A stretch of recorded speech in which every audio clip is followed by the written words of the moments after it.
joining the Southwest Regional Food Business Center, and we've got a webinar today on obtaining a unique entity ID, or UEI in SAM.gov for federal grants and other opportunities.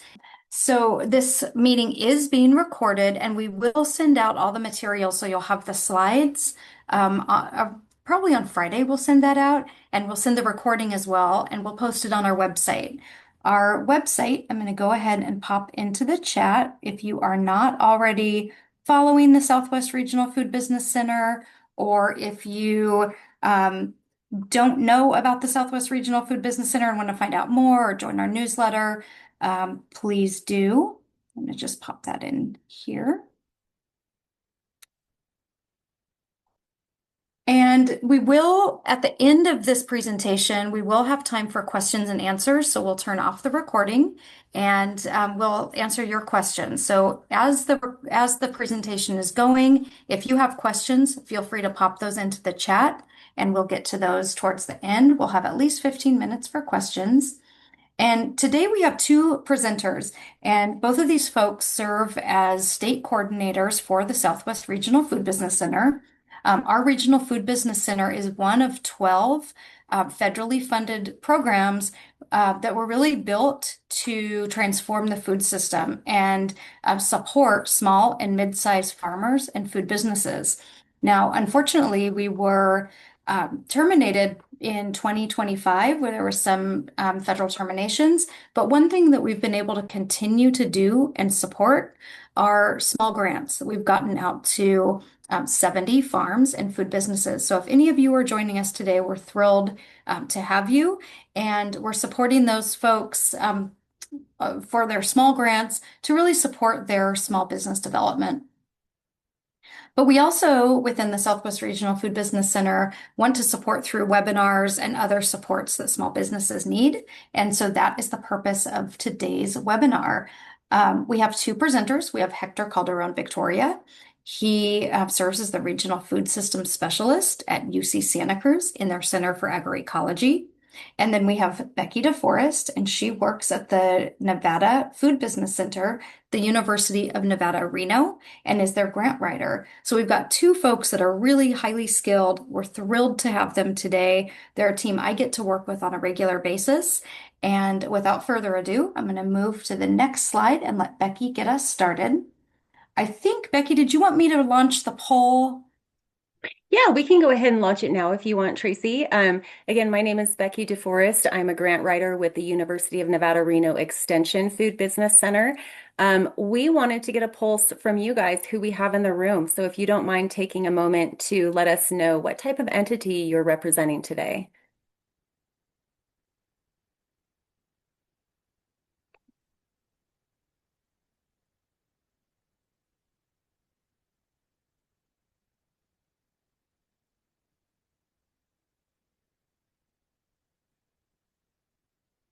Looks like we've got about 50%, a little over 50% of the folks here have voted. Oh, it's going up. That's great. So a lot of our folks are part of state agencies. Many are small and medium-sized farm and food businesses. Non-farm businesses, about 13%. And federal Great. agencies, about 13%. Fantastic.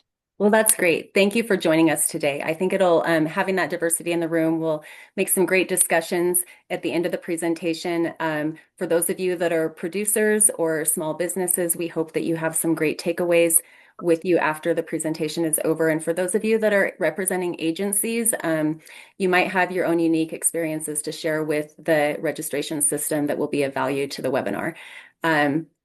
My primary role with the Nevada Food Business Center is supporting small food and farm businesses and accessing funding to launch or grow their businesses. And so a big part of that, that's at the very forefront of that process, is making sure that they obtain their UEI. So today, Hector and I are going to be talking about the UEI, the what, who, how, and then we'll be providing some important considerations for you and resources for you before you embark on your own journey with the process. Hopefully we'll have some time at the end for Q&A. Next slide, Tracy. So the UEI is an acronym and it stands for the Unique Entity Identifier, and it was developed in 2022 by the federal government to provide a universal way of identifying every single entity that's doing business with the government in terms of grants, contracts, or cooperative agreements. So it's a 12-digit number that is unique to every agency that chooses to embark on any of those activities. It's universal, so it applies to businesses of any size, nonprofits, state and local agencies, tribes, special districts, you name it. Nobody is immune to having to go through this process. And it is a process. So I do want to kind of preface this by saying if you're a really small business just getting started, you might find yourself wondering, why, if I'm such a small business and I'm applying for such a small grant, do I have to jump through all of these hoops?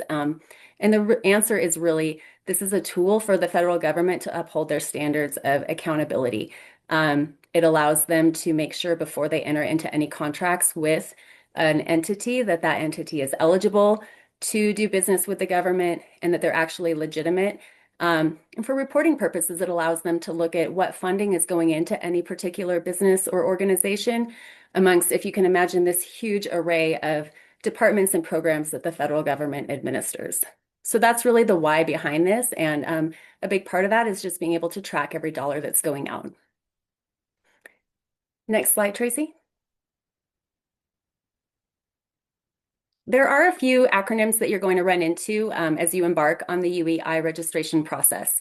So we'll go into the UEI for the rest of the webinar, but you might also hear the term CAGE code, and that is often found in conjunction with the UEI, but it's a little bit different in that an organization might have one UEI, but they could have multiple CAGE codes, and that stands for Commercial and Government Entity, and it's primarily used once you get to that funding transaction process, and also it tags the identifier to specific locations. The EIN is actually administered through the IRS, and it stands for Employer Identification Number, and is used primarily for tax reporting and employment reporting purposes. However, it's one of the requisites of being able to apply to a UEI. You'll need either your EIN or your Social Security number in order to set up in the system. Some other terms that you'll want to be familiar with on the business side of things is the type of entity formation that you're planning on applying under. So you'll want to know if you're a sole proprietorship, an LLC, or a corporation, and which one you choose is going to largely influence what types of documentation and paperwork you'll need to bring to the table when you start your registration process. So our recommendation to you is to learn your state's business licensing requirements to the best of your ability and get started on the process as early as possible because there are many steps along the way. Next slide, Tracy. Okay, so that's kind of the what and the why. And we do have some special considerations that we want to make sure that we pose to you before you get started. So one of those, and we just kind of touched on it, but that's your business formation. When you apply for a UEI or register in the system, it will verify your identity using your legal business structure. So a sole proprietorship, for example, is legally just you. That's your personal legal name as the official business that the IRS is going to recognize. Whereas an LLC or a corporation is a separate legal entity. So the system expects you to have the full legal business name exactly as it appears on your formation documents and in your EIN records. A lot of times the mismatch between what you call your business and what the government recognizes as your business name can be some of the biggest causes of delays in your registration process. Second, be aware if you're a sole proprietor and you choose to operate under a DBA, that your DBA is not a separate entity in SAM.gov. We'll get to what SAM.gov is. I'm sorry, I just jumped ahead to Hector's section, but in the system, the DBA cannot stand alone. So it must be connected to the legal entity behind it, which might very well be you. So for example, if I'm registering as Becky DeForest, DBA Three Trees Consulting, and I'm just making that up, if I enter only Three Trees Consulting into the system, it won't be able to verify me because I don't have any legal structure to back that up. Similarly, the naming conventions and addresses that you have on file are really, really critical to the process running smoothly. So The devil's in the details. Make sure that that you use the legal name that matches your IRS and state records, not a shortened or everyday name. And make sure that any difference in the spelling, punctuation, abbreviations, or address numbers can trigger verification issues.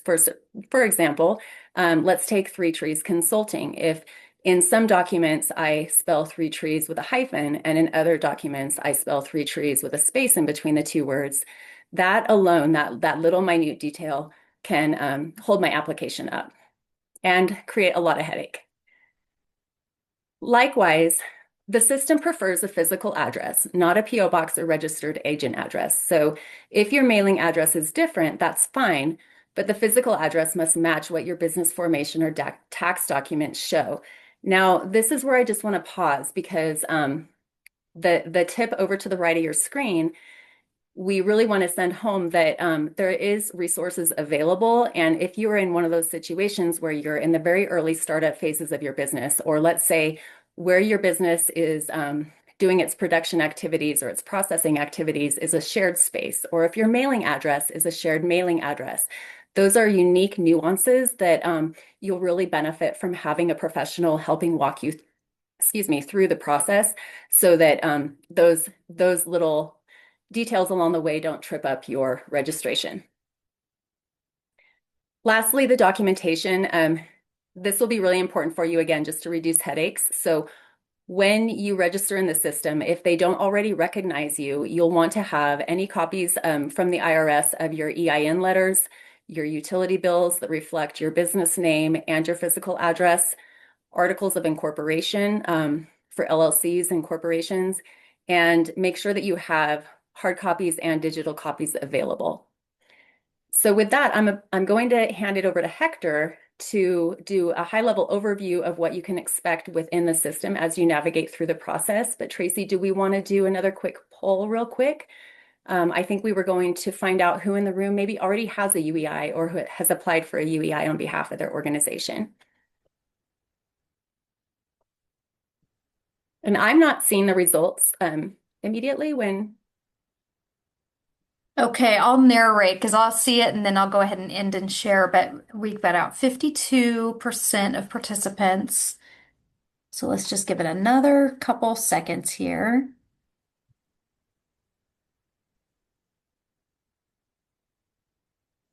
And I'll go ahead and share.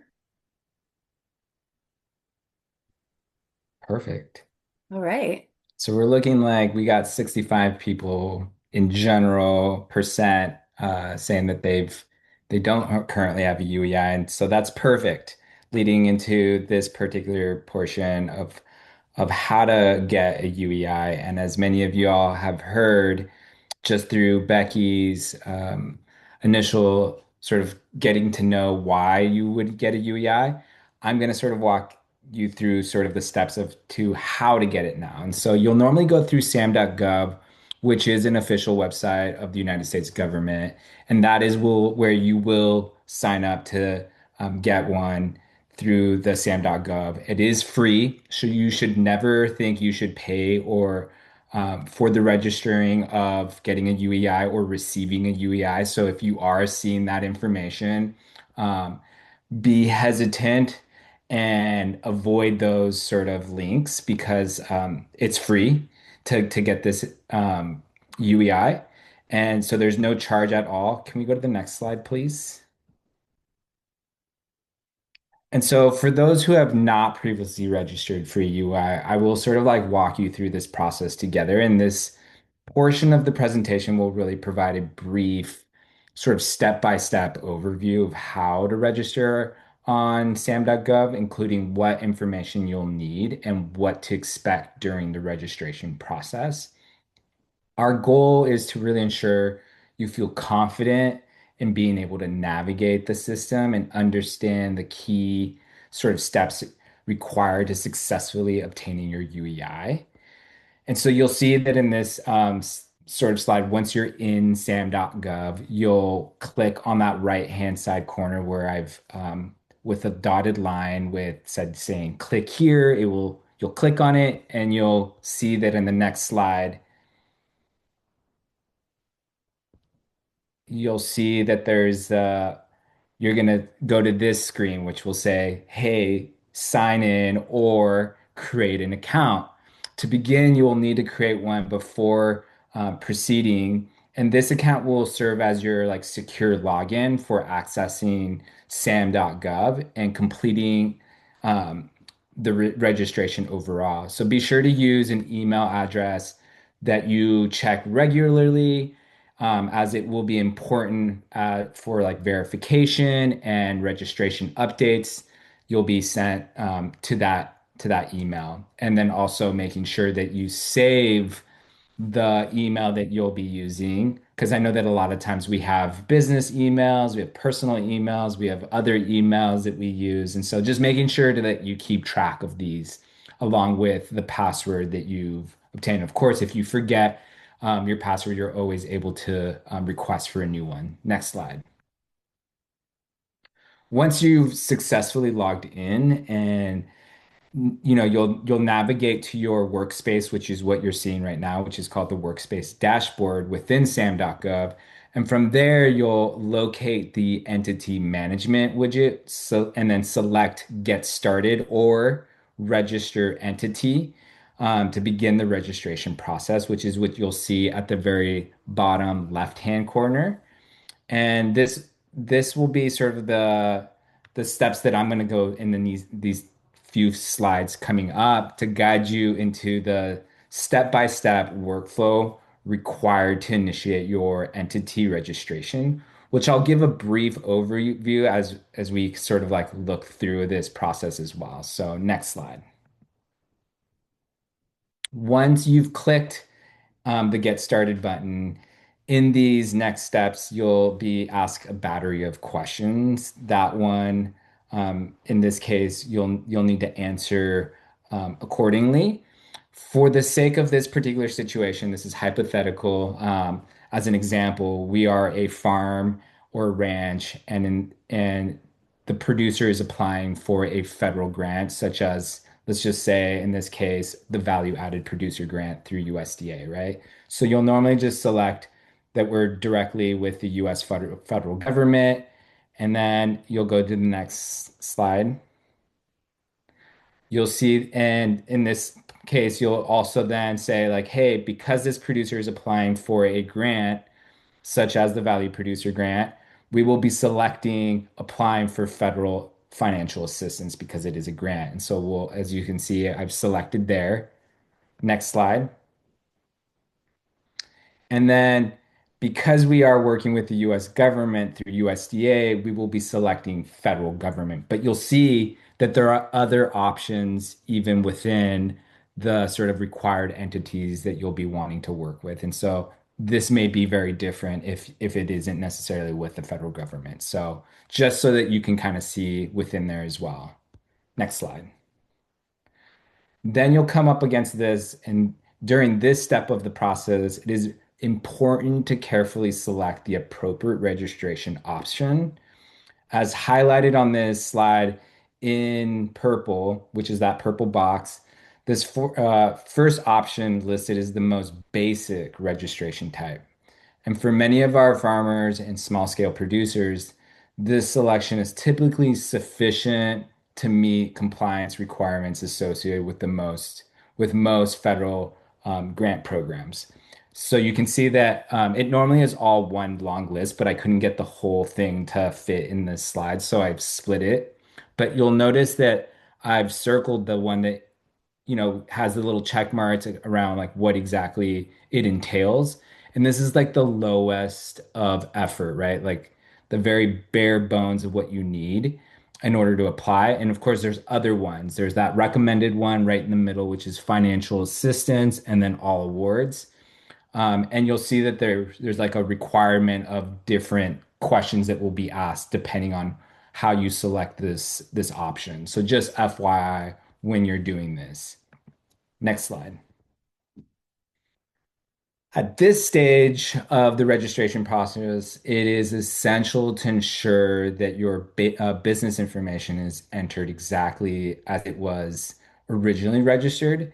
And I think Becky sort of touched on this. And so I would just want to make sure that you enter the right information because it can be a little finicky when you do type in the information. It doesn't always come up in the search results. So the system will search through the federal and state database for existing records associated with your entity, and accurate information will help to ensure it appears correctly in the search results that you're seeing on the right-hand side. So once your business is located in the system, you will then select the appropriate record and proceed to the final stages of the registration process.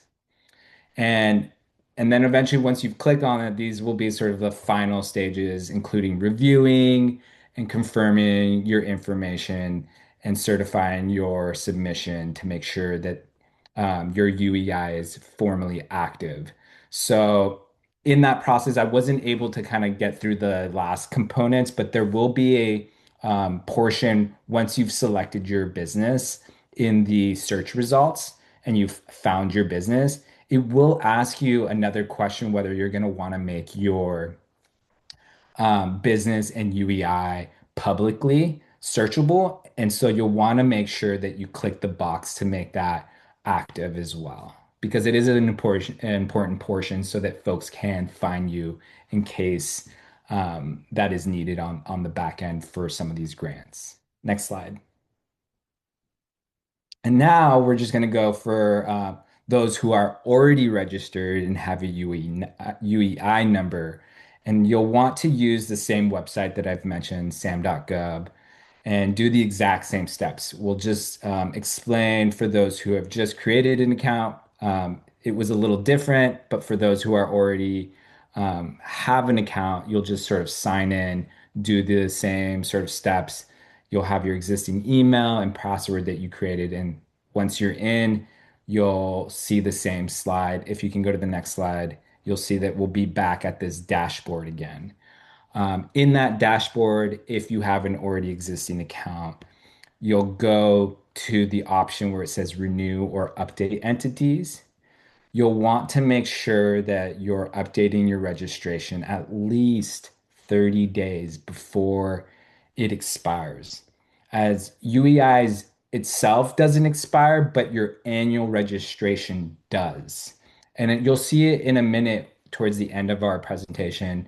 I'll show you what an active and inactive account looks like. And in that, you'll also see how there will be some information in there that tells you the expiration date as well. So just something to also keep in mind when you're thinking around it, because once you do reactivate your account, you're gonna also review and verify some of the core basic business information that you'll need to have as well, just in case you've changed your address or there's a added partner or whatever. And so you'll want to make sure that you're updating this account consistently because it is important.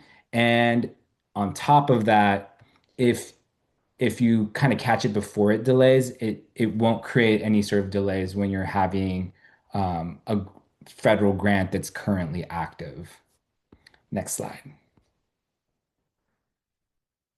And so right here, you'll just see that I've listed, a few key maintenance practices for, maintaining your UEI profile. And yeah, like I said, making sure you renew early and regularly within at least 60 to 90 days before expiration to avoid losing eligibility. Update beyond renewal. Don't wait for renewal. Update information, address, banking, ownership, services whenever changes occur, ideally quarterly if that is something that you are needing to do, depending on the circumstances that you're using the UEI for. And then, of course, securing credentials, keeping the login information safe and accessible to responsible personnel to prevent access issues, right? So making sure that you have the email that you've used and the password is consistent when you're needing it. And then there's the train and inform contact. So if you aren't the necessarily point of contact on these anymore and you've got staff or other folks who are usually taking point on this particular circumstance, making sure that you ensure that they understand the importance of the timely updates that are needing to be done so that there isn't a delay in the long term because it had expired on SAM.gov. And then validating information, double checking all data for accuracy, especially business size, financial details, and contact information to prevent rejections or delays of any of the grants or contracts you might have if you're using that for contracts. Next slide. And then finally, this is what I had been mentioning. When we're searching stuff, you'll want to make sure that this is in the green, you'll see that it says active, is normally how an account, when searched, will look like. And it will have this little green dot and say that it's an active registration. When it's inactive, you'll see that it's like a gray little circle that says that it's inactive and is no longer able to pull the information that it's using for. You'll see that on the right-hand side corner, there's also an orange circle, and that orange circle will give you the expiration date for when that UEI will no longer be active. So just making sure that you can check this and make sure that it's you're capable of getting back into your account to then reactivate that UEI when needed. Next slide. And then I'll pass it over to Becky to kind of explain some of the resources. Thank you, Hector. That was a great overview.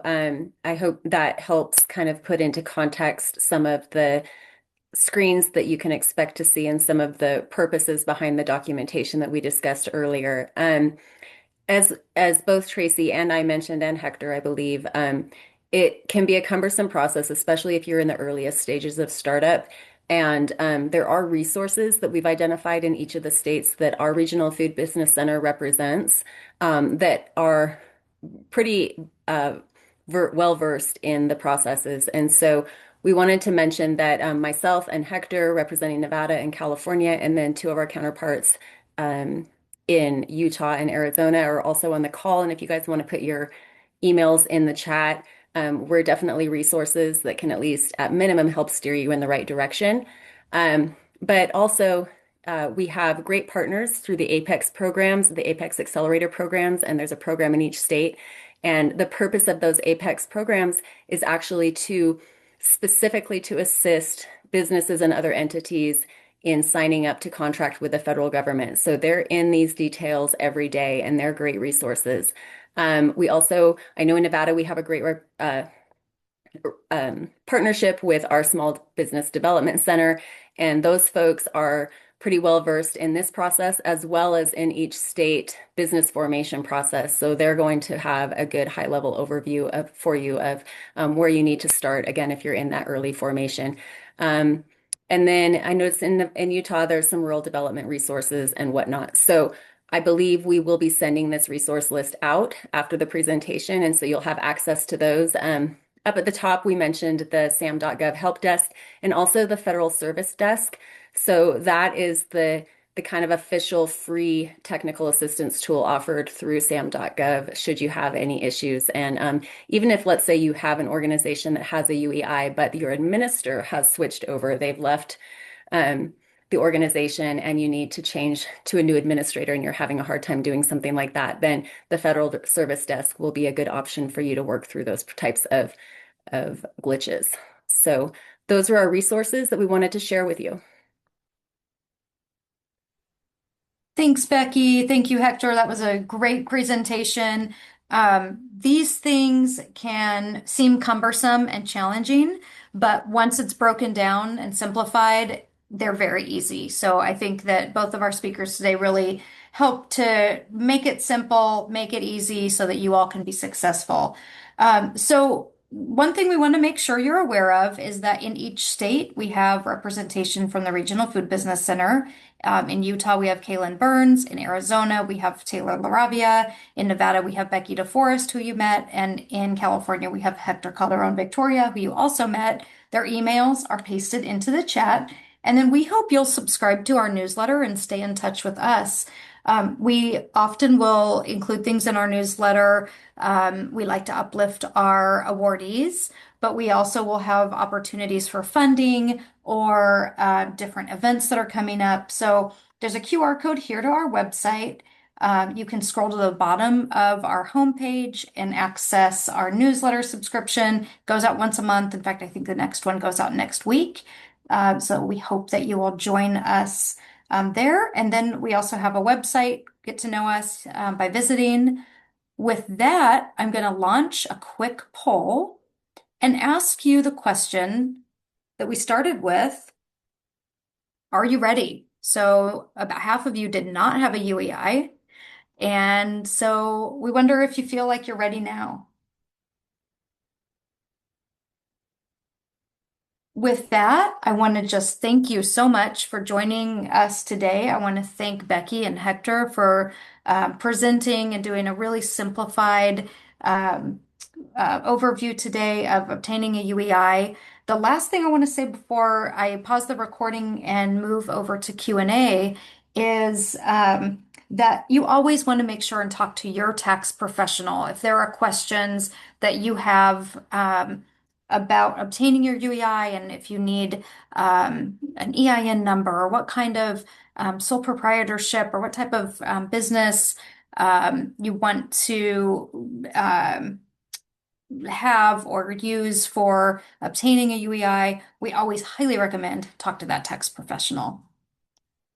With that, I'm going to share our results, and I think that our presenters will be happy to know that 86% are ready to go get their UEI, and there's about 14% that are kind of on the fence, and that's perfect segue to questions so that we can get through those. So I'm going to move to our next slide here. I'm going to pause our recording. And what I want to ask you folks